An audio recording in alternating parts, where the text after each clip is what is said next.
नमस्कार, यो हो टेलिभिजनको विशेष सन्दर्भमा स्वागत छ। म शारदा थापा। विशेष सन्दर्भमा आज हामी समसामयिक विषयमा नै कुराकानी गर्दैछौँ। पछिल्लो समय स्थानीय तहको निर्वाचन सकिसकेपछि आगामी संसदीय निर्वाचनको लागि तयारी भइरहेको छ। निर्वाचन आयोगले पनि तीव्र रूपमा आफ्नो तयारी गरिरहेको छ भने दलहरू पनि उत्तिकै उत्साहित भएर अगाडि बढिरहेका छन्। यही बीचमा स्वतन्त्र उम्मेदवारहरूको क्रेज बढ्दो मात्रामा रहेको छ र उम्मेदवारी दाबी गर्ने क्रम पनि चलिरहेको छ र सरकारकै कुरा गर्ने हो भने विभिन्न कुराहरूमा यति बेला चाहिँ सरकारको आलोचना पनि भइरहेको छ। सदनमा छलफल चलिरहेको छ, आरोप प्रत्यारोप चलिरहेको छ। यही बीचमा चुनावी माहौल पनि तातिरहेको छ र आजको हाम्रो विशेष सन्दर्भमा भने हामी कुराकानी गर्दैछौँ जनता समाजवादी पार्टीकी नेत्री मानुषी यमी भट्टराईसँग। उहाँले पनि यति बेला उम्मेदवारी चाहिँ दिने अब आगामी चुनावमा भन्ने चर्चा चलिरहेको छ। यी लगायत समसामयिक विषयमा हामी उहाँसँग कुराकानी गर्नेछौँ। यहाँलाई स्वागत छ कार्यक्रममा। अब यहाँको सक्रियता एकदमै बढिरहेको छ र अब आउने निर्वाचनमा यहाँले उम्मेदवारी दिने चर्चा पनि चलिरहेको छ। सबैभन्दा बढी अहिले केमा सक्रिय हुनुहुन्छ? केही वर्षदेखि सक्रिय रूपमै राजनीतिमा लागिरहेकै व्यक्ति हुँ। नेपाली मजदुरहरूसँग काम गर्दै, आप्रवासी मजदुरहरूसँग काम गर्दै, विद्यार्थी आन्दोलनमा सहभागी हुँदै पार्टीगत राजनीतिमा सक्रिय व्यक्ति हुँ र अहिले म पार्ट टाइम पढाउँछु पनि एउटा कलेजमा। अब तपाईँले विद्यार्थी कालदेखि राजनीतिक यात्रा सुरु गर्नुभयो। टियुमा त तपाईँ महासचिव नै हुनुहुन्थ्यो 2065 सालमा, होइन, अखिल क्रान्तिकारीको तर्फबाट। र अब अहिले आएर तपाईँको पार्टी फेरिएको छ र यो बिचमा जुन चाहिँ राजनीतिक आरोह अवरोहको जुन एउटा यात्रा रह्यो, यो बिचको समयलाई चाहिँ तपाईँले कसरी हेर्नुभयो? राजनीतिक दल के को निम्ति निर्माण हुन्छ भन्ने कुरासँग जोडिएको कुरा हुन्छ र त्यसमा चाहिँ हामी जस्ता व्यक्तिहरू कसरी जोडिन पुग्छौँ भन्ने कुराबाटै सुरु गर्नु पर्ला।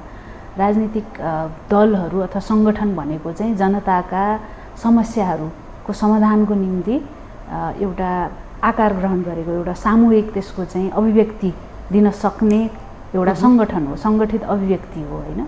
त्यसमा चाहिँ जनताका व्यापक समस्याहरूलाई चाहिँ सम्बोधन गर्ने गरी राज्य सत्तामा पुग्ने र त्यसको अभ्यास जनताको निम्ति गर्ने भनेर गठित गरिएको एउटा शक्ति हो राजनीतिक दल।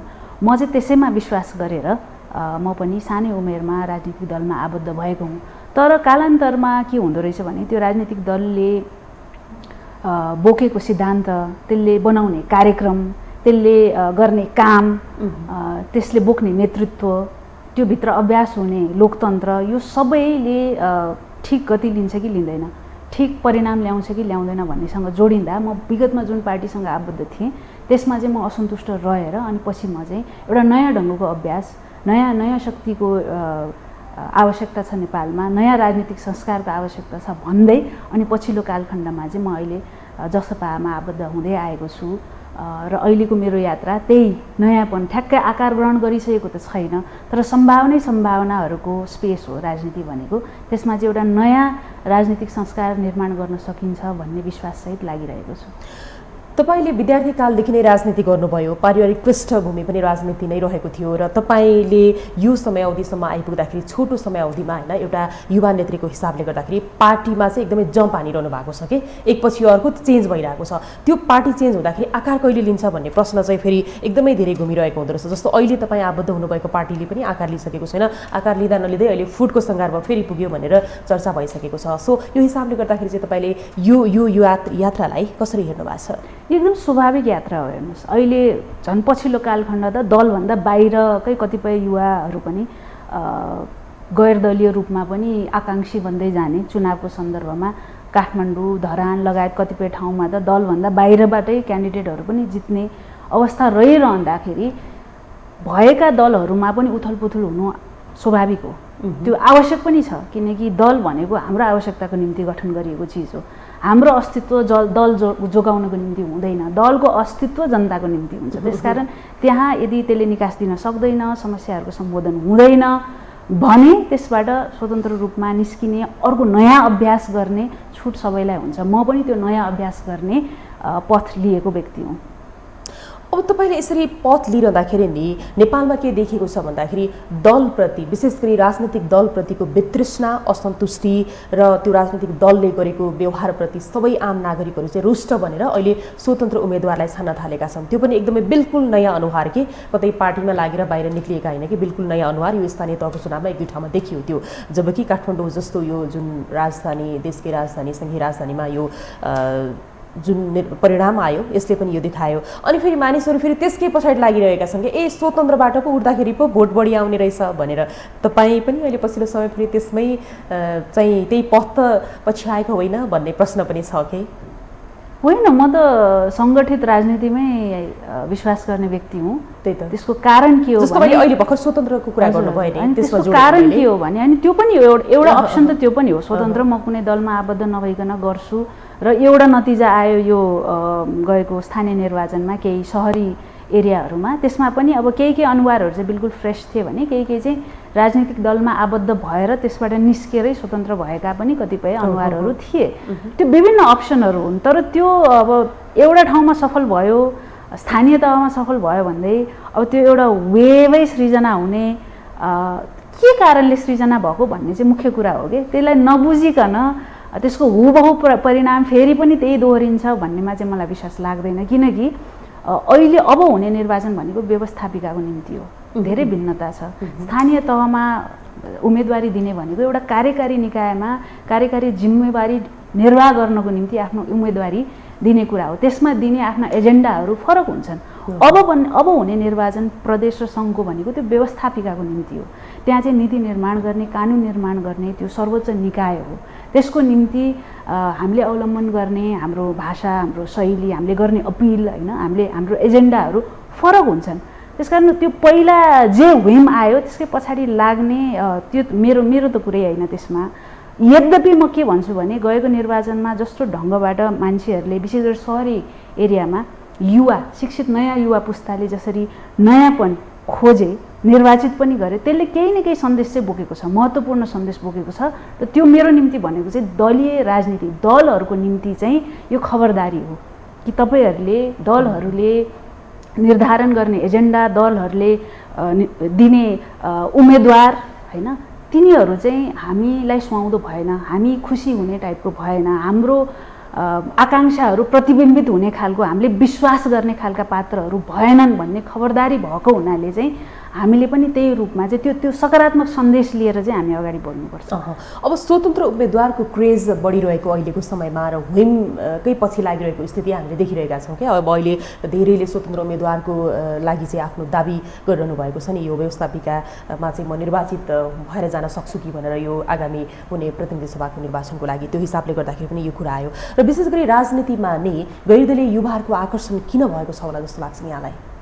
भएन भन्दै भएको छ राजनीतिमा गैरदलीय युवाहरूको क्रेज बढिरहेको छ नि त, आकर्षण बढिरहेको छ। हजुर, त्यो किन भयो भने दलहरू जेको निम्ति गठित भएका हुन् त्यसले चाहिँ आफ्नो एजेन्डाहरू आफ्ना कार्यक्रमहरू युवा सुहाउँदो नभएको हुनाले हाम्रो डेमोग्राफी हेर्नुहुन्छ भने जसरी हाम्रो डेमोग्राफिक फिचर्सहरू छन्, युवा अनुहारहरू छन्, हाम्रो अर्थतन्त्रमा युवाहरूको जस्तो खालको उपस्थिति छ त्यो अनुसारको हाम्रा आकाङ्क्षाहरू पुरा भइरहेको छैन हाम्रो अर्थतन्त्रमा, हाम्रो राज्य सञ्चालनमा, शासनका गतिविधिहरूमा। भनेपछि युवाहरू केही वर्ष अलि अगाडिसम्म चाहिँ राजनीतिमा किन आकर्षित भइरहेका छैनन्? राजनीति भनेको चाहिँ फोहोरी खेल हो भनेर यो एकदम नकारात्मकतातर्फ राजनीतिलाई नै निषेध गर्ने बाटोतर्फ जानुभन्दा बरु गैर दलीय ढङ्गबाटै आएकोलाई चाहिँ म सकारात्मक रूपमा लिन्छु। अब गैर दलीय ढङ्गबाट यो आकाङ्क्षा आफ्नो भनौँ न इच्छाहरू प्रकट गर्दै गर्दा कालान्तरमा फेरि त्यसले एउटा सामूहिक स्वरूप लिनै पर्छ भन्ने मलाई लाग्छ। किनकि एक्लो व्यक्तिले सबै चिज गर्छु भन्ने कुरा त्यो सम्भव हुँदैन र यो खतरनाक एउटा अभिव्यक्ति पनि हो। दल नै चाहिन्छ, अब एउटा सङ्गठित अभिव्यक्ति चाहिन्छ। किनकि हाम्रो समाज तपाईँ हाम्रो दैनिक जीवनयापन कसरी हुन्छ, हामी एकदम एकलौटी ढङ्गबाट हामी जीवनयापन गर्छौँ र हरेक चिजमा हाम्रो सहकार्यको को आवश्यकता हुन्छ। हरेक गतिविधि हामी अर्को व्यक्तिसँग मिलेरै गर्नुपर्ने हुन्छ। मान्छे भनेकै एउटा सामाजिक प्राणी हो नि त। यो समाजमा हामी कुनै पनि गतिविधि गर्नको लागि हामीलाई कुनै एउटा सामूहिक एउटा आकार हामीले ग्रहण गर्नै पर्ने हुन्छ। त्यसलाई चाहिँ राजनीति शास्त्रमा पोलिटिकल पार्टी भनिन्छ हैन, अहिलेसम्मको शब्दावली। अब यसलाई नयाँ ढङ्गबाट हामीले आकार दिने हो, जसरी सङ्गठित हामी गर्दै आएका छौँ नि, अहिलेका मेन स्ट्रिम पार्टीहरूले जसरी सङ्गठनहरू निर्माण गर्दै आएका छन्, हो त्यो माथि चाहिँ प्रश्न हो, त्यो माथि चाहिँ चुनौती हो यो। तर एकदम एक्लै व्यक्तिहरू मात्रै विभिन्न ठाउँहरूमा जितेर केही भिन्नता ल्याउन सकिन्छ भन्ने कुरामा चाहिँ मलाई आशंका छ, विशेष गरी व्यवस्थापिकाको हकमा। त्यहाँ चाहिँ एउटा, किनकि त्यहाँ त नीति निर्माणको कुरा हुन्छ, पक्ष विपक्ष लिनु परिहाल्छ, भोटिङ गर्नु परिहाल्छ हैन पार्लिमेन्टमा। त्यो बेला त एउटा सामूहिक अभ्यासमा त हामी ढल्किनै पर्छ। तर पछिल्लो समय तपाईँले यो राजनीतिको कुनै एउटा सङ्गठन बनाउनै पर्छ, सङ्गठनमा आबद्ध हुनपर्छ भनिरहँदाखेरि नि पछिल्लो समय देखिएको यो दृष्टान्त हामी हेरिरहेछौँ नि त हैन। यो बिचमा चाहिँ जस्तो दलीय राजनीतिमा आबद्ध युवाहरूप्रति पनि आम नागरिकहरू रुष्ट बनेका छन्, असन्तुष्ट बनेका छन्। यो राजनीतिक दल भन्ने बित्तिकै त्यो जनताको विश्वासै टुट्दै गएको छ। यसलाई चाहिँ के भन्नुहुन्छ त? त्यो स्वाभाविक हो, त्यो आक्रोश, त्यो असन्तुष्टि हुनु स्वाभाविक हो, त्यसलाई म अन्यथा मान्दिनँ। त्यसको निम्ति हामीले गर्नुपर्ने कार्य के हो भनेर हामीले आफूतर्फ हेर्नु पर्यो, न कि जनताले चाहिँ हामीलाई नकारात्मक हेरे भनेर उतैतर्फ चाहिँ हामीले चाहिँ भनौँ न त्यसलाई नकारात्मक रूपमा लिनु हुँदैन।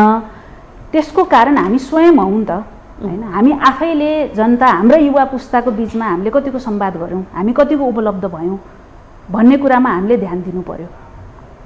त्यसकारण स्वतन्त्रको एउटा जुन व्हिम चलिरहेको छ, त्यसमा एक त मेरो पहिलो कुरा त्यो व्हिम, त्यो वेभको त्यसरी पछाडि अन्धाधुन्ध रूपमा लाग्नुहुन्न। त्यो के को निम्ति हो, त्यसले के परिणाम ल्याउनको निम्ति हो, व्यवस्थापिकाकै निम्ति यदि उम्मेदवारी हो भने त्यहाँ पुगेर गर्ने काम के हो, उठाउने विषयवस्तुहरू के हो, र त्यो एक्लै गर्न सकिन्छ कि सकिँदैन, त्यसको निम्ति सहकार्य गर्ने स्वतन्त्रहरूको बिचमा पनि एउटा सहकार्यको अभ्यास भयो भने त्यो राम्रो हो। त्यसलाई म अन्यथा लिन्न। सबैले चाहिँ भएकै पार्टीहरूलाई नै रोज्नुपर्छ भन्ने म मान्दिनँ, किनकि म आफै भएको ठुलै पार्टीबाट विद्रोह गरेर निस्केको मान्छे हुँ नि त। त्यो विद्रोह गर्ने अधिकार सबैलाई हुन्छ, आम जनतालाई पनि हुन्छ। त्यसमा अहिले जे भइरहेको छ त्यो एउटा विद्रोह हो। त्यसलाई चाहिँ एउटा नयाँ, तर मेरो कुरा के हो भने त्यसमा एकल व्यक्तिबाट मात्रै सम्भव हुन्छ। सबै जिम्मेवारी एउटा स्वतन्त्र व्यक्तिमाथि थोपर्ने, सबै आश त्यही एउटा व्यक्तिबाट गर्ने भन्ने कुरा चाहिँ त्यो सम्भव पनि हुन्न, त्यो राम्रो पनि हुन्न लोकतन्त्रको निम्ति भन्ने लाग्छ।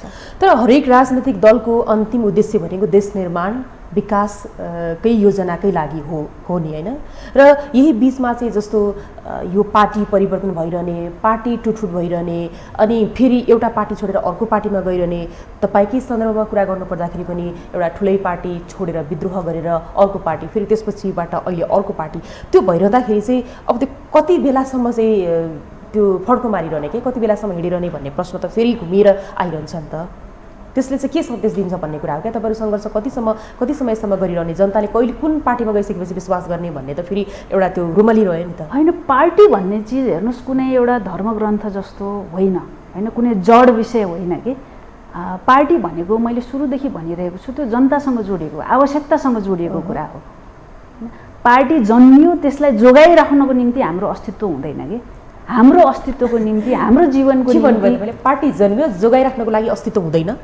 पार्टीको जन्म के को निम्ति हुन्छ? हामीले बनाएको हो नि, जनताले, मान्छेले बनाएको होइन र। त्यो जन्माउँदै छोड्दै गर्ने त।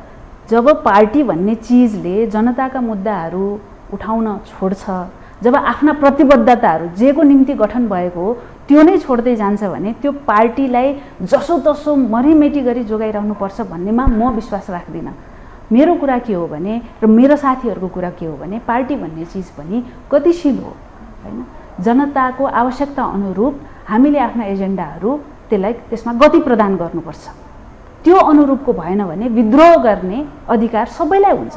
त्यसकारण यो कुनै अपर्च्युनिटी होइन, कुनै भनौँ न सुख सुविधा नपाएर अनि छोड्ने त्यो त्यो त्यो प्रणालीबाट हामी अगाडि गएका होइनौँ नि त। हामी त भएकै सुविधाहरू, भएकै ठुलो पार्टी छोडेर निस्केका हौँ, एउटा नयाँ आवश्यकता महसुस गरेर। ठिक छ, तर त्यही प्रणाली, त्यही प्रवृत्ति त देखियो नि त। सुख सुविधा, आफ्नै चाहिँ कुर्सी मोह, सत्ता लिप्सा, यो त देखिएकै छ नि। त्यो हिसाबले गर्दाखेरि त एउटा मान्छे एउटा पार्टी छोड्छ, अर्कोमा जान्छ, अर्को पार्टी छोड्छ, अर्को पार्टीमा बार्गेनिङ गयो अनि फेरि आफ्नो स्वार्थ पुरा भएन, फेरि फर्कियो, फेरि नयाँ पार्टी जन्मायो। यो चाहिँ कहिलेसम्म चलिरहने हो? तपाईँहरू जस्तो युवा नेता नेत्रीहरूको पनि त प्रवृत्ति त्यही देखिएको छ। तपाईँहरूमाथि त झन् ठुलो चुनौती पनि रहेको छ। त्यो हिसाबले गर्दाखेरि पनि मैले यहाँलाई फेरि पनि प्रश्न गरेँ, तपाईँले पार्टी परिवर्तन गरिरहँदाखेरि पार्टी परिवर्तन गरिरहने समयावधिमा एउटै पार्टीलाई चाहिँ अलिकति हुन्छ नि संस्थागत रूपमा सङ्गठित रूपमा अगाडि बढाएको भए सायद धेरै प्रतिफल आउँथ्यो कि भन्ने हो कि?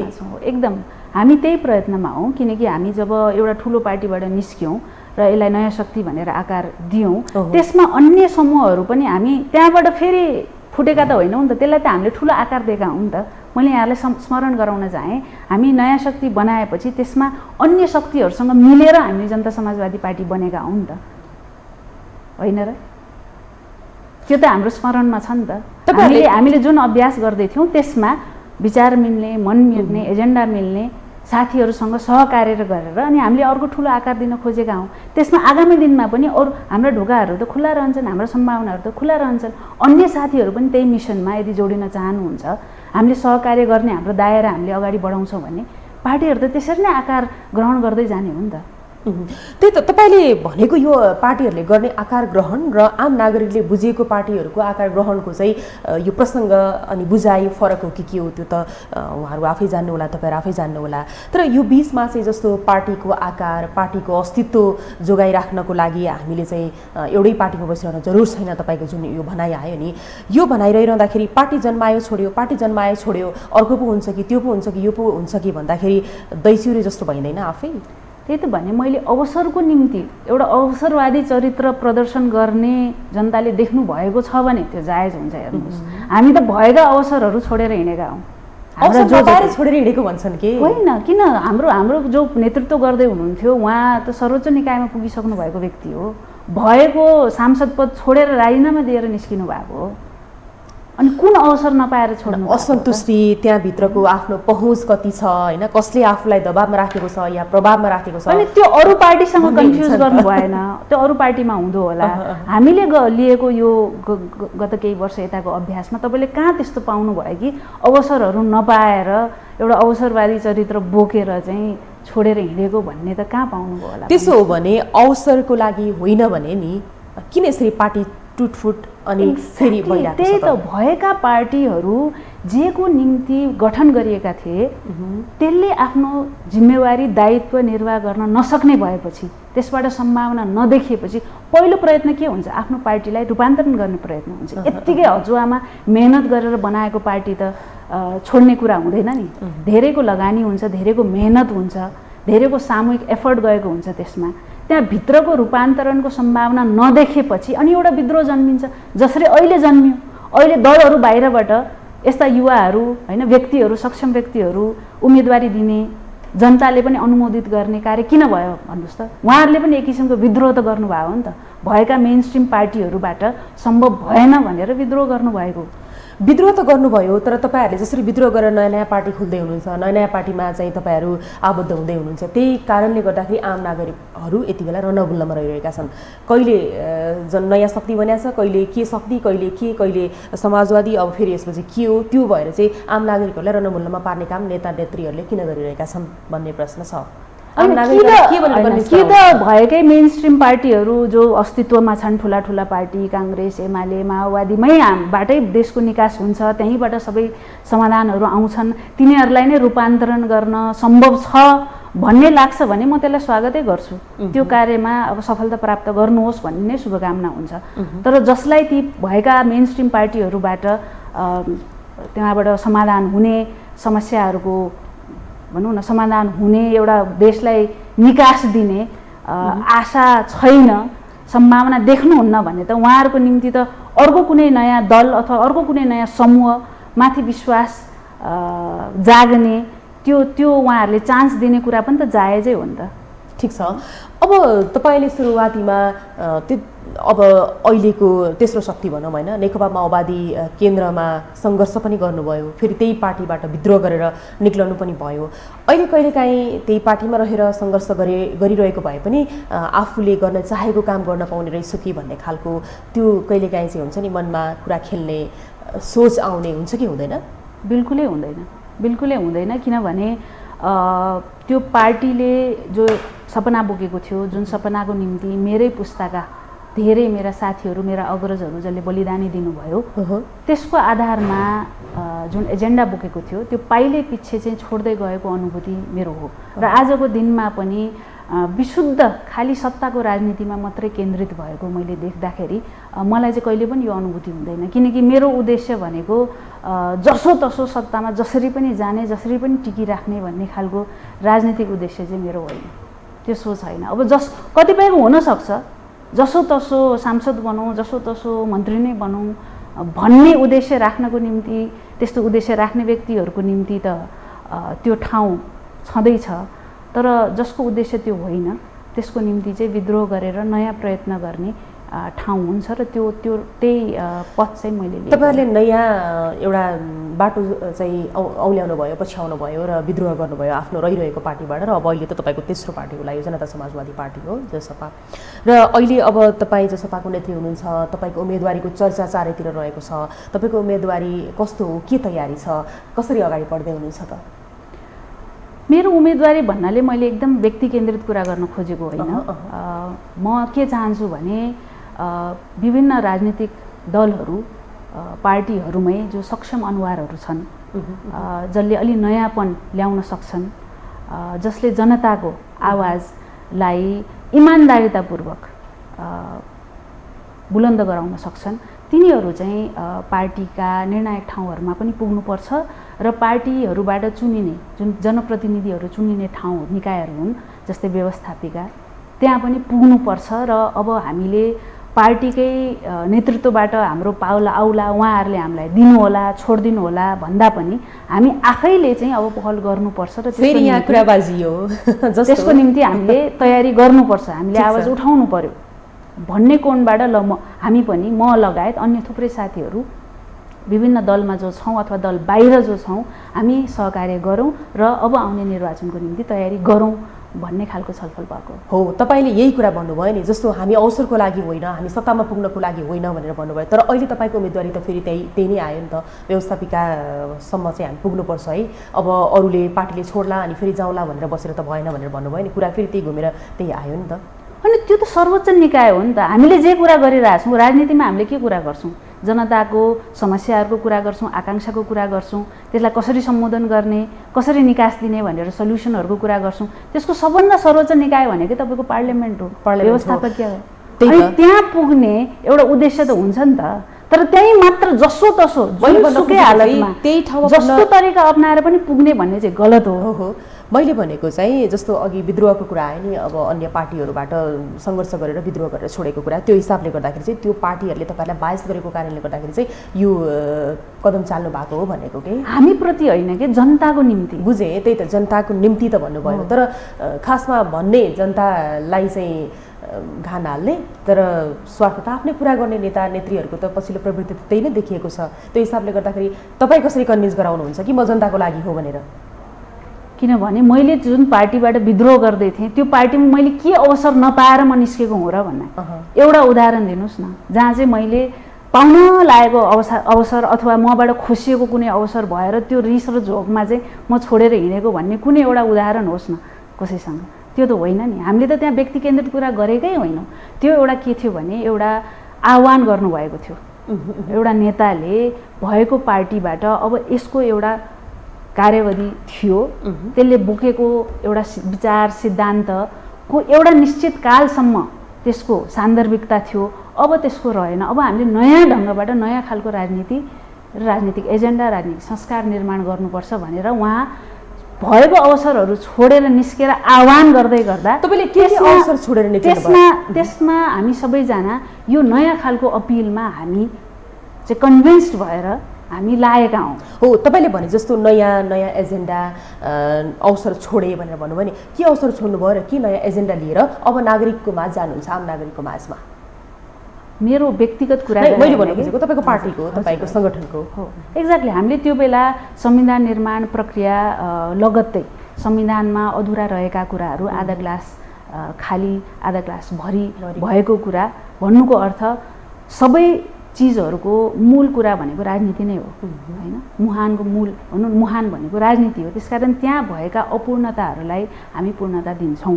त्यसकारण हामीले यो प्रत्यक्ष निर्वाचित कार्यकारीको कुरा, पूर्ण समानुपातिक व्यवस्थापिकाको कुरा लगायत महिलाहरूको अपूर्ण अधिकारका कुराहरू, विशेष गरी नागरिकतासँग जोडेका कुरा, सुशासनका कुराहरू हैन र समाजवाद भनेर हाम्रो संविधानमा जे उल्लेख गरिएको छ समाजवाद उन्मुख भनेर, त्यो समाजवादलाई पनि हामीले नयाँ ढङ्गबाट हामीले व्याख्या गर्नुपर्छ। अहिलेसम्म भएका अभ्यासहरू राज्य निर्देशित समाजवादको पनि अर्थ छैन, त्यसले निकास दिँदैन। त्यसकारण हामीले चाहिँ अलि समुन्नत खालको समाजवाद निर्माण गर्नुपर्छ र आर्थिक रूपमा पनि हामी चाहिँ एउटा समृद्धितर्फ उन्मुख हुनुपर्छ, जसको डिस्ट्रिब्युसन चाहिँ सबैलाई होस्, विशेष गरी पिँधमा रहेका भुइँमा रहेका मानिसहरूले चाहिँ सबभन्दा बढी चाहिँ समृद्धिको त्यो फल चाहिँ प्राप्त गरौँ भन्ने यी एजेन्डाहरू लिएर हामीले चाहिँ अलिक फरक ढङ्गबाट अभ्यास गरेका हौँ। त्यही त हामी एउटै धरतीमा छौँ, एउटै माटोमा टेकिरहेका छौँ, तर वहीँ मान्छेहरूको कथा बेग्लै छ र त्यहाँ पनि समृद्धिको फुल फुल्न पर्यो भन्ने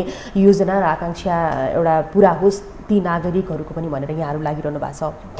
तर जस्तो तपाईँहरूमाथि त कति ठुलो चुनौती छ। मैले यो पार्टी चेन्ज हुने कुरामै जोडेर भने होइन, जस्तो एउटा पार्टीबाट विद्रोह गर्नुभयो, निक्लिनु भयो, अर्को पार्टी खडा गर्नुभयो, त्यो पार्टीले केही गर्नै सकेन, कोल्याप्स नै भयो। अब फेरि अर्को एउटा पार्टी जनता समाजवादी पार्टीमा तपाईँहरू हुनुहुन्छ। जनता समाजवादी पार्टीको अहिलेको सन्दर्भको कुरा गर्ने हो भने पार्टी फुट्ने भन्ने कुरा आइरहेको छ। अब आजकै समाचारलाई यदि मैले यहाँ लिएर भन्ने हो भने पनि अब यो पार्टी फुट्ने सम्भावना भएको कि हल्ला मात्र हो कि? एउटा कुरा कि कोल्याप्स भन्नाले कुन पार्टीलाई कोल्याप्स भयो भन्नु खोज्नुभयो, किनकि नयाँ शक्ति पार्टीलाई कोल्याप्स भएको होइन कि यो अन्य पार्टी नर्मली उसलाई त हुन्छ नि, त्यो त भाष्य निर्माण गर्ने। त्यसमा त हाम्रो पत्रकारजीहरू धेरै नै माहिर हुनुहुन्छ नि त, भाष्य कसरी निर्माण गर्ने भन्ने कुरामा। त्यसमा कोल्याप्स होइन। मेरो विनम्र आग्रह के हो भने एउटा पार्टी, तपाईँ सोच्नुहोस् न, अहिले नेकपा एमाले भन्ने पार्टी बन्दै गर्दाखेरि कुन आकार ग्रहण गरेको थियो, कुन नाममा थियो? त्यसले कालान्तरमा कुन अहिले जुन नेकपा माओवादी केन्द्र भन्ने छ त्यो कुन पार्टी कोल्याप्स हुँदै अहिले बनेको भन्नुहोस् त?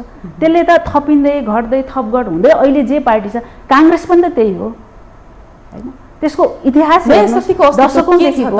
त्यसकारण तपाईँले चाहिँ यो हाम्रो अहिले बन्दै गरेको पार्टीलाई यति चाँडै नै यो चाहिँ कोल्याप्स भएको बन्दै गरेको भन्दा पनि नयाँ शक्ति पार्टीको अस्तित्व त अहिले केही पनि रहेन नि त भन्न खोजेको। नयाँ शक्तिको एजेन्डा सहित त्यसमा अन्य जो पार्टीहरू हामीसँग मिल्ने एजेन्डाका पार्टीहरूसँग हामी चाहिँ एउटा अभ्यास गरौँ भनेर हामीले समाजवादी पार्टी हामीले बनाएका हौँ हैन। त्यस समाजवादी पार्टीमा अर्को एउटा समूह गाभिन आएर हामी जनता समाजवादी पार्टी भएका हौँ। अब यही बिचमा छ नि, जस्तो पार्टी फुट्ने कुरा आजकै समाचारमा आएको छ नि, यसमा कतिको सत्यता छ त? डाक्टर बाबुराम भट्टराईको नेतृत्वले लोकसभासँग मिलेर जाने अनि फेरि अर्को एउटा नयाँ शक्ति गठन गर्ने भन्ने कुरासम्म आइसक्यो। यो त मेरो लागि नौलो कुरो हो। लोकसभासँग मिल्ने भन्ने कुरा त मैले त चर्चा, आज बजारको चर्चा, अब त्यो के चर्चा बिहानदेखि तपाईँहरूको अब पार्टीभित्र के खालको संवाद अर्थात् के कुरा बाहिरिएको थियो त्यो कुराको? त्यो हुनसक्छ विभिन्न पार्टीका मान्छेहरूसँग, लोकसभासँग मात्रै होइन अरू थुप्रै पार्टीहरूसँग संवाद भइहाल्छ। जे भए पनि एउटा दलको व्यक्तिले अर्को दलको व्यक्ति अथवा समूह बिच त धेरै पटक हुन्छ। यो आजको मात्र होइन, हिजो अस्ति धेरै पटक भइरहेको छ। मैले यो तत्कालको कुरा जोडेको, यो जसपाको जुन विवाद छ नि पार्टीभित्रको, यो विवाद के हो भन्न खोजेको के? अब यो के फुटेर फेरि अर्कोसँग मिल्नै जाने हो भनेको? त्यहीसम्म किन पुर्याइहाल्नुहुन्छ? पार्टीभित्र अनेकौँ बहसहरू हुन्छन्, छलफल हुन्छन्, दैनिक रूपमा हुन्छन्, हरेक पार्टीमा हुन्छन्। एउटा मान्छेले अर्को व्यक्तिसँग मिलेर एउटा समूह बनाउने बित्तिकै त्यहाँ वाद विवाद भइहाल्छ नि। 100% हरेक चिजमा तपाईँ र मेरो कुरा त मिल्दैन नि हैन। त्यसमा संवाद हुन्छ, विवाद हुन्छ, फेरि संवाद होला, विवाद होला। त्यसले समाधानतर्फ लान सक्छ कि सक्दैन, एउटा हामीले निकास दिन सक्छौँ कि सक्दैनौँ, त्यसको आधारमा फेरि एउटा समीकरण, नयाँ एउटा समाधान निस्केला। यसरी नै चल्ने हो। भनेपछि यो जनता समाजवादी पार्टी फेरि पनि अर्को एउटा नयाँ शक्ति बन्छ। यसलाई क्लियर गरिदिनुहोस् न। जस्तो यो पार्टी चाहिँ यो फुटको सङ्घारमै पुगिसक्यो, अब उपेन्द्र यादवलाई हटाएर फेरि अर्को चाहिँ एउटा निर्माण गर्ने सङ्गठन भन्ने कुरा पनि आइसकेको छ क्या, यसलाई क्लियर गरिदिनुहोस् न। हेर्नुहोस्, यो अहिले हाम्रो तहमा यसरी आएकै छैन। हाम्रो तहमा गएको यो स्थानीय निर्वाचनभन्दा अगाडि हामी केन्द्रीय समितिको बैठक बसेर पार्टीमा भएका विभिन्न समस्याहरूको बारेमा हामीले छलफल गरेका हौँ। यसमा भएका हाम्रा एजेन्डाका कुराहरू हामीले जनता समक्ष लिएर जान सक्यौँ कि सकेनौँ, बुझाउन सक्यौँ कि सकेनौँ, अथवा जनताकै एजेन्डा हामीले बोकिरहेका छौँ कि छैनौँ, लगायत हाम्रो पार्टीभित्रको कार्यशैलीको कुरा, नेतृत्वको कुरा होइन, नेतृत्वको टिमको कुरा भन्ने यी सबै कुराहरूमा हामीले छलफल बहस गर्दै गर्दा अब निर्वाचन हामी फेस गर्दैथ्यौँ। त्यसकारण यो समाधान हामी गर्दै गरौँला, अहिले हामी निर्वाचन जसरी पनि हामी फेस गर्नुपर्नेछ भनेर हामी निर्वाचनमा एकताबद्ध भएर हुमेका हौँ। अब निर्वाचन सम्पन्न भएपछि फेरि हामीले निर्वाचनभन्दा अगाडि जुन बहस चलिरहेको थियो, जुन छलफल चलिरहेको थियो, जुन एकदम राम्रो कुरा हो कि पार्टीको निम्ति, पार्टीलाई जीवन्त बनाउने भनेको यस्तै वाद संवादले त हो नि। छलफल संवादले प्रश्न नै उठेन भने हामी जीवित छौँ, जीवन्त छौँ भन्ने प्रमाण के हुन्छ? प्रमाण के हो भन्ने कुराको उदाहरणको लागि यो छलफल संवाद डिबेट भइरहन्छ भन्ने कुरा भयो होइन। यो सँगसँगै मैले सोधेको प्रश्न चाहिँ के हो भने जस्तो आम नागरिकहरूलाई त एकदमै चासो छ नि त, पार्टी फुट्ने, जोड्ने, नयाँ पार्टी गठन हुने, फेरि एउटा पार्टी जन्माउने, अर्कोतिर जाने, यो क्रमले गर्दाखेरि पनि आम नागरिकहरूमा एक खालको भ्रम त छरिएकै छ नि। यसलाई त स्वीकार्नुहुन्छ तपाईँहरू होइन? यही बिचमा चाहिँ जस्तो यही जनता समाजवादी पार्टीको कुरा गर्दाखेरि आउने निर्वाचनभन्दा अगाडि केही पनि हुँदैन, सक्लो नै रहन्छ, फुट्दैन। प्रयत्न त त्यही नै हो हामीले, किनकि हाम्रो पार्टी जोगाउने के को निम्ति हामीले निर्माण गरेका हौँ, त्यही त तपाईहरुको पार्टी के को निम्ति हामीले बनायौँ, के को निम्ति नेतृत्वले प्रयत्न गरिरहेको छ, छलफल संवाद समस्याहरूको उठान कसरी भएको छ, त्यसको समाधान गर्नको निम्ति नेतृत्वहरू कति गम्भीर रूपमा लागिराख्नु भएको छ, यो सबैमा निर्भर हुने कुरा हो नि त।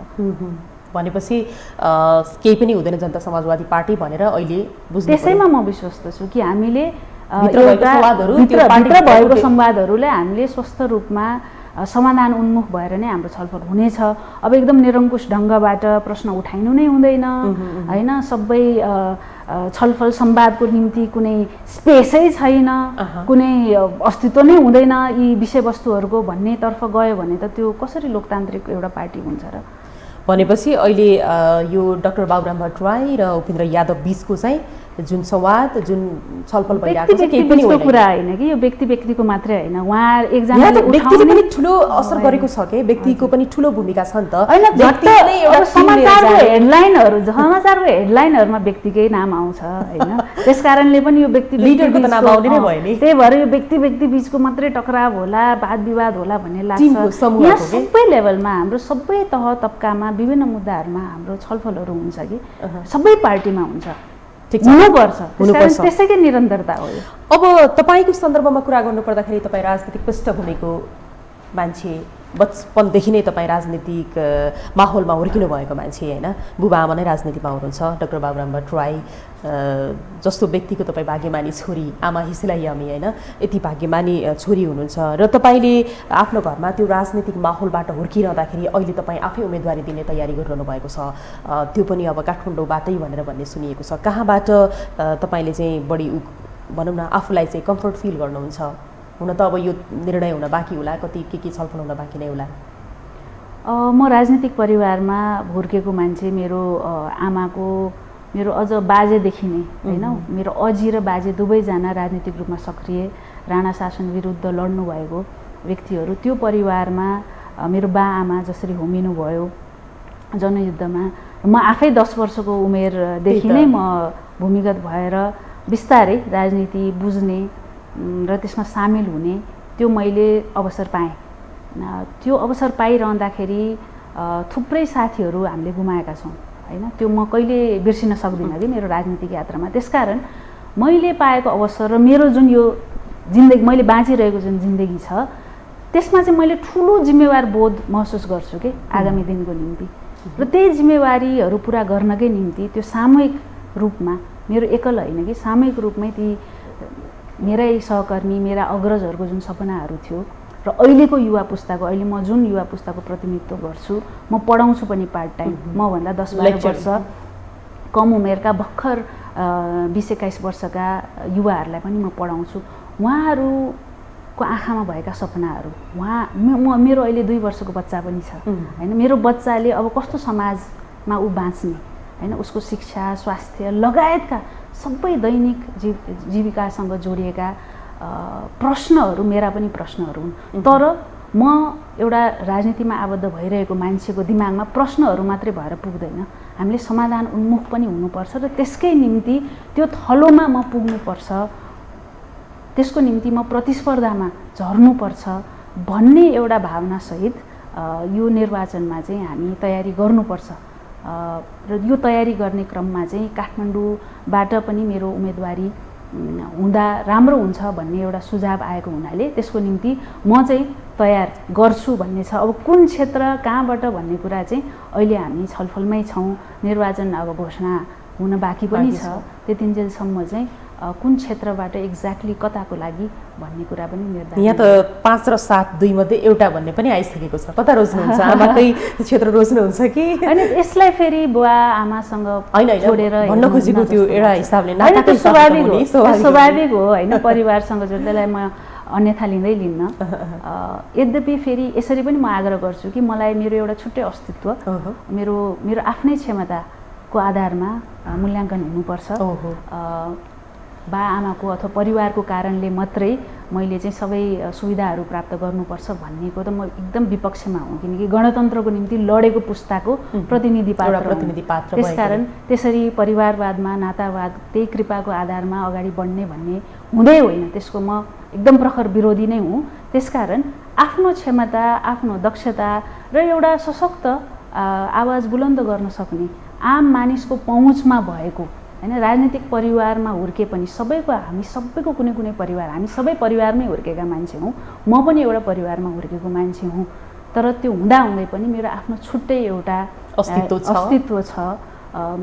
त्यो रूपमा चाहिँ एउटा युवा महिला आकाङ्क्षी राजनीतिमा एउटा आकाङ्क्षा बोकेर, एउटा सपना बोकेर, केही दृढ सङ्कल्प बोकेर हिँडेको एउटा पात्रको रूपमा पनि हेरिदिनको निम्ति म आग्रह गर्दछु।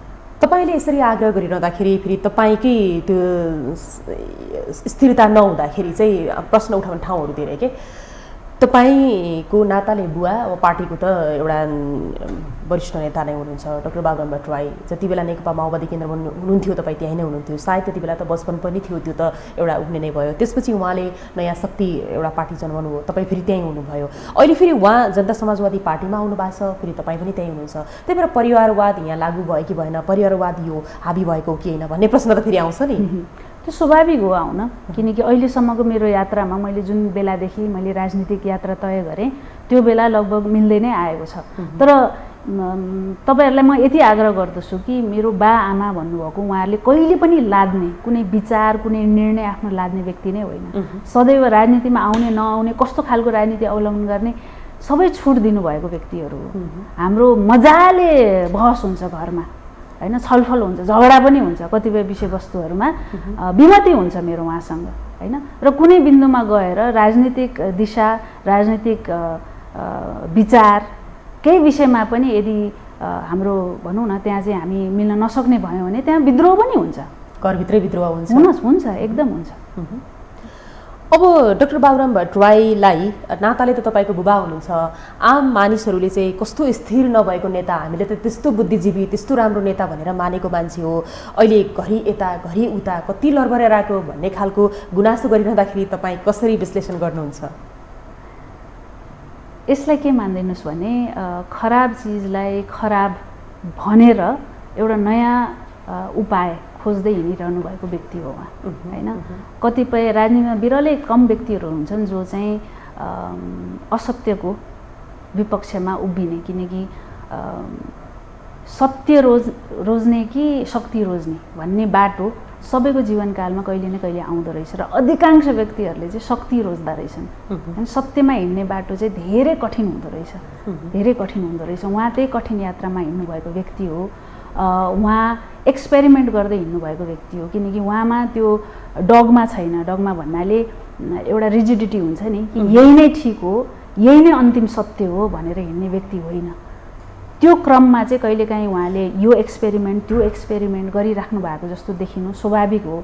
धेरैलाई कन्फ्युजन हुनु पनि स्वाभाविक हो हैन। एकदम कहिलेकाहीँ हामी पार्टीमा भएकाहरूमा पनि कहिलेकाहीँ कन्फ्युजन हुनु स्वाभाविक हो। तर उहाँको निरन्तर प्रयत्न के हो भने माओवादी पार्टीभित्रै पनि यहाँलाई थाहा होला, त्यहाँभित्र पनि राजतन्त्रको वकालत गर्ने र गणतन्त्रको वकालत गर्ने बिचमा पनि शक्तिशाली पङ्क्ति, एउटा बहुसङ्ख्यक पङ्क्ति एकातर्फ हुँदाखेरि उहाँ अल्पमतमै भए पनि गणतन्त्रको पक्षधर हुनुहुन्थ्यो हैन। त्यो कारणले उहाँ त्यहाँ दण्डित पनि हुनुभएको हो हैन। त्यसैले उहाँको निरन्तरमा राजनीति यात्रा निरन्तरतामा हेर्नुभयो भने उहाँलाई बुझ्न सक्नुहुन्छ। उहाँले चाहिँ उहाँलाई लागेको कन्भिक्सनको कुरा उहाँ पछाडि लाग्नुहुन्छ। त्यसको निम्ति दायाँ बायाँ हुँदै अगाडि बढ्ने हो हैन। कुनै नौलो कुरा रहेन। हाम्रो विज्ञानले त त्यसरी नै हो नि, हामी लेफ्ट राइट हुँदै अगाडि बढ्ने हो। तपाईँले भने जस्तो अन्तिम सत्य यही हो भनेर डाक्टर बाबुराम भट्टराई बस्नु भएन भनिरहँदाखेरि त्यो सत्य पत्ता लगाउँदै एक्सपेरिमेन्ट गर्दै कहिलेसम्म भौतारिरहने भन्ने प्रश्न आउँछ नि। यस्तो हो, यो कुरामा चाहिँ उहाँको र मेरो कुरा केमा मिल्छ भने नि, राजनीति अथवा समाज भनेको रिले दौड जस्तो कि रिले रेस हैन। हरेक पुस्ताको, हरेक नेतृत्व, हरेक पार्टीको एउटा निश्चित दायित्व हुन्छ, एउटा निश्चित क्षमता हुँदो रहेछ। उसले बोक्न सक्ने, उसले गर्न सक्ने एउटा क्षमता भएपछि उसले अर्को पुस्तालाई अथवा अर्को समूहलाई उसले छोड्नुपर्छ हैन। त्यो रूप हरेक चिजको समाधान बाबुराम भट्टराईबाट आउँदैन, यो उहाँलाई पनि थाहा छ, हामीलाई पनि थाहा छ हैन। त्यही कारणले गर्दाखेरि पनि उहाँले अन्ततः गर्न खोज्नु भएको भनेको नयाँ पुस्ताको निम्ति हो, नयाँ जेनेरेसनको निम्ति हो। उहाँको आफ्नो जेनेरेसनबाट हुन सक्ने एउटा निश्चित एउटा सीमा छ, त्यहाँसम्म उहाँले अधिकतम कोसिस गर्ने हो, जुन अहिले गरिराख्नु भएको छ। एउटा उहाँको सेचुरेसन पोइन्ट आएपछि त्यो अर्को पुस्ताको हैन हाम्रो कानमा आइपुग्छ, हाम्रो जेनेरेसनको कानमा आइपुग्छ। हामीले पनि अधिकतम हाम्रो जेनेरेसनभित्र हामीले प्रयत्न गर्छौँ र हामीले अर्को नयाँ पुस्ता, मेरो छोराको पुस्ताको निम्ति हामीले चाहिँ एउटा समाजको एउटा आधार निर्माण गरेर हामीले पनि अनि त्यसपछि हामीले पनि विराम गर्नुपर्ने हुन्छ हो। यसरी यो स्टेजमा हिँडिरहेको हुनाले उहाँबाट त्यो मान्छे अल्मलिने, मान्छे थाक्ने, गल्ने भन्दा पनि यो निरन्तर प्रक्रियामा अगाडि बढ्ने र उहाँले आफ्नो कालखण्डमा गर्न खोज्नु भएको चिजलाई चाहिँ पुरा गरेर अब हामी जस्ता पुस्ताहरूलाई चाहिँ सहज बनाइदिने वातावरण निर्माण गर्न खोज्नु भएको भनेर बुझौँ। तपाईँ पारिवारिक पृष्ठभूमि राजनीतिक हिसाबले नै अगाडि बढ्नु भएको कारणले गर्दाखेरि बुबा डाक्टर बाबुराम भट्टराई र आमा हेसिला यमी होइन, उहाँहरू दुईजनालाई तपाईँ बुबा आमा भएर बढी चाहिँ ब्रिफिङ गर्न मतलब एक्सप्लेन गर्नुहुन्छ कि एउटा राजनीतिक स्तरको एउटा तहमा रहेको व्यक्ति भनेर कसरी विश्लेषण गर्नुहुन्छ? समग्रमै उहाँहरू दुवैजना मानव हो होइन। सबभन्दा पहिला त हामी सबै मानव हौँ, मान्छे हौँ। हाम्रो इमोसन हुन्छ, हाम्रो विचार हुन्छ होइन, सबै चिज हुन्छ। त्यसकारण बा आमाको रूपमा पनि एक हिसाबको एउटा सम्बन्ध हुन्छ, हाम्रो एउटा इमोसनल अट्याचमेन्ट हुन्छ भने राजनीतिकर्मीको हिसाबले पनि हामीले कुराकानी गर्ने हाम्रा विषयवस्तुहरू त्यही अनुरूपका हुन्छन्। त्यस कारण यो समग्रतामै बुझ्छु, समग्रतामै बुझ्नुहुन्छ। र अब तपाईँको आफ्नो कुरा गरौँ होइन, जस्तो जनता समाजवादी पार्टीबाट तपाईँको उम्मेदवारी कन्फर्म नै हो यो आगामी संसदीय निर्वाचनमा। अब हेर्नुहोस्, त्यसमा मेरो आफ्नो आकाङ्क्षा हो, मैले दाबी गर्ने कुरा हो। के कारणले म दाबीदार हुन सक्षम छु, के कारणले चाहिँ पार्टीले मलाई उम्मेदवार बनाउनुपर्छ भन्ने मेरो कुरा हुन्छ। अब बाँकी कुरा त फेरि पार्टीको कुरा के हो, पछिको कुरा आउँछ। र अब तपाईँले नै अहिलेको स्थानीय तहको निर्वाचन हेर्नुभयो होइन, जस्तो जनता समाजवादी पार्टी कति सिटमा खुम्चियो, कति सिट ल्याउनु पर्ने थियो, कहाँ चुक्यौँ भन्ने कुराको विश्लेषण समीक्षा पनि तपाईँहरूको पार्टीले गरिरहेको छ, गर्ला पनि। र त्यही अनुरूप अब यो निर्वाचनमा कसरी अगाडि बढ्ने भन्ने कुरा त आफ्नो ठाउँमा सधैँ छ। त्यही हिसाबले गर्दाखेरि जनता समाजवादी पार्टीमा रहेर तपाईँले उम्मेदवारी दिँदाखेरि तपाईँको लागि त ठुलो च्यालेन्ज छ नि फेरि काठमाडौँबाटै होइन? अत्यन्त ठुलो च्यालेन्ज छ। एक त आम रूपमा यो गएको स्थानीय निर्वाचनबाटै अलि दलहरूभन्दा बाहेकको खोज्ने होइन भन्ने एउटा वेम जस्तो चलिरहँदा मलाई पनि धेरैजनाले होइन तपाईँ स्वतन्त्रबाट उम्मेदवारी दिनुहोस् बरु भनेर पनि त्यो सुझावहरू आइरहेको छ। त्यसलाई मैले नकारात्मक रूपमा लिएको छैन। हामीले पाठ सिक्नुपर्ने र हामीले कहाँ आफूलाई सच्याउनु पर्ने भन्ने कोणबाट नै मैले लिइरहेको छु। एउटा त्यो समग्र रूपमा सबै दल, मलाई मात्रै अथवा मेरो दललाई मात्रै होइन, सबै दलहरूलाई त्यो च्यालेन्ज भयो। अर्को फेरि मेरो आफ्नो म आबद्ध रहेको पार्टी भनेको यो उपत्यकामा अलि सबल उपस्थिति भएको पार्टी होइन होइन, त्यो कोणबाट पनि चुनौती छ। तर अब सबैले एउटा रेड कार्पेट बनाएर बाटो होइन, राम्रो एउटा बाटो बनाएर अनि राजनीति गर्छु भनेर त हुँदैन, सङ्घर्ष गर्नुपर्छ सबैले। यो अहिले भएका स्थापित पार्टीहरू पनि धेरै अग्रजहरूको दशकौँदेखिको मेहनतले बनेको जनाधार हो। त्यसकारण त्यो जनाधार बनाउन, जनताबाट अनुमोदित हुनको लागि हामीले गर्नुपर्ने कार्यहरू, जनतासँग सम्पर्क राख्नुपर्ने हाम्रो दायित्वहरू, त्यसबाट त म पछि हट्दिनँ। भएको चुनौतीहरूको सामना नै गर्ने हो। प्रतिस्पर्धामा अगाडि आउँछु भन्ने विश्वासका साथ चाहिँ अगाडि आउनको लागि तपाईँ होमवर्क गर्दै हुनुहुन्छ? एकदम जित्ने सम्भावना धेरै होला नि? त्यो त जनताले नै निर्धारण गर्ने हो नि त हैन। त्यही त हैन, अब कसलाई अनुमोदन भर्खरै आएको गर्ने, नगर्ने, उम्मेदवारलाई के त कारणले मत अनुमोदन आउँछ गर्ने? भने अब तपाईले जुन तरिकाले अगाडि बढ्नुहुन्छ चुनावमा के होइन, हुन्छ यो भन्ने सक्दैन नि, भिङ्गै यस्तो हो आधारमा आउँछ भनेर चाहिँ म विश्वास गर्दिनँ है। किनकि जनताले चिन्नु पर्यो उम्मेदवारलाई के कारणले। यत्तिकै पनि त हाम्रा गएको निर्वाचनमा यत्तिकै जितेका होइनन्।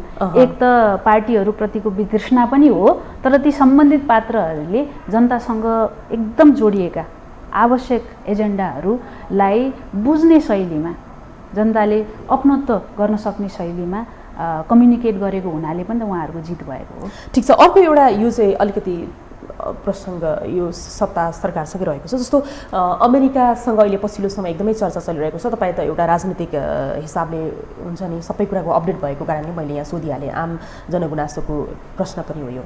जस्तो यो अमेरिकासँग देउबा सरकारको बढ्दो निकटतालाई र यो कुटनीतिक सम्बन्ध चाहिँ खलबलिन्छ भन्ने आशंका चाहिँ एकदम धेरै गरिएको छ। तपाईँलाई कस्तो लाग्छ? आशंका हुनुपर्छ, डाउट एभ्रिथिङ भनिन्छ नि, त्यो आशंका भएपछि अनि बल्ल जवाफहरू आउँछ अनि जवाफहरूको आधारमा चाहिँ अनि हामीले आगामी कदमहरू चाल्न सक्छौँ। त्यसमा कुटनीति भन्ने चिज जस्तो, परराष्ट्र नीति भन्ने जस्तो चिजहरू एकदम संवेदनशील कुराहरू हुन्।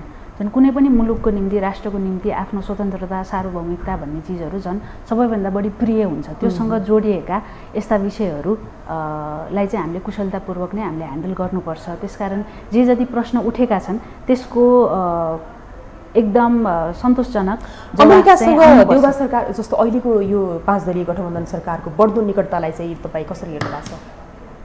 मलाई के लाग्छ भने कुनै पनि देशको वैदेशिक नीति, परराष्ट्र नीति भनेको पार्टी केन्द्रित, व्यक्ति केन्द्रित हुनुहुन्न। जस्तो तपाईँले देउबाको बढ्दो निकटता भन्नुभयो नि, उहाँ एकजना व्यक्ति मात्रै हो त होइन नि, उहाँ त हाम्रो देशको प्रधानमन्त्री हुनुहुन्छ, एउटा दलको प्रमुख तहमा हुनुहुन्छ। त्यसकारण त्यो निकटता कुन तहको हो?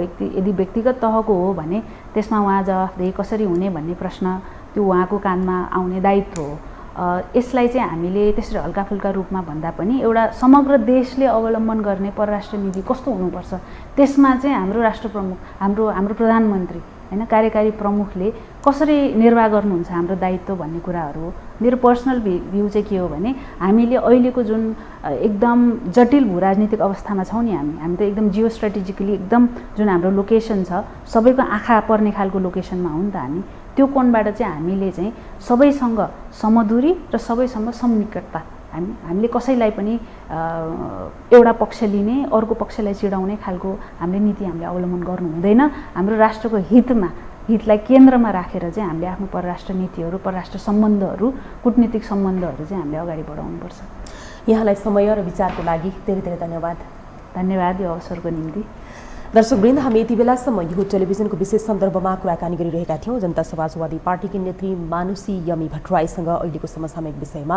यिनै कुराकानीसँगै आजको लागि विशेष सन्दर्भको समय सकियो। हामी फेरि आउँछौँ। यो टेलिभिजन हेर्दै गर्नुहोला। शारदा थापा बिदा हुन्छु। नमस्कार।